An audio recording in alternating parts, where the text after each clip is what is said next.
The world is listening, and what are they hearing? They're hearing this: we don't like immigrants, we don't want them in, let's kick them out.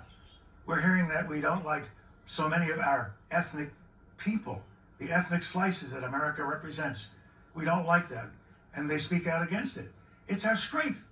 It's been our strength for 200 years. And we ought to stick up for our immigration policies. We ought to stick up for our minorities.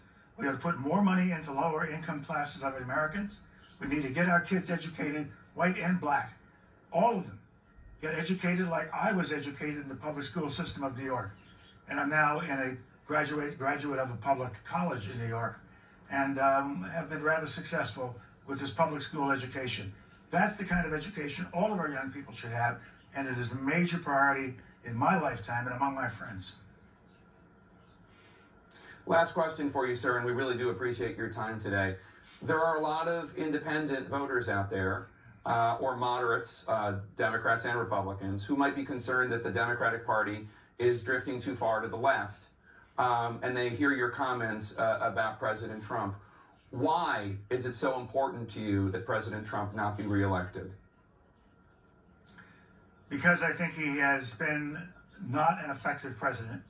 He lies all the time. He began lying the day of inauguration when we got into an argument about the size of the crowd that was there. People are writing books about his favorite thing of lying, and I don't think that's in our interest. I didn't vote for him in 2006.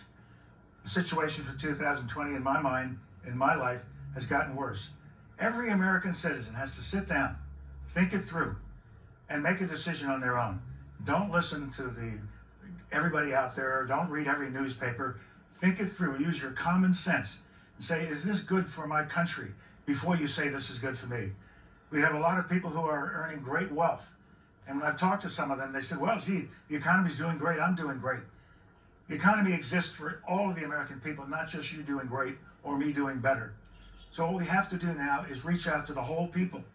Watch these demonstrations, watch these protests, and rather than curse them, embrace them to see what it is we have to do to get out of this situation that we find ourselves in now.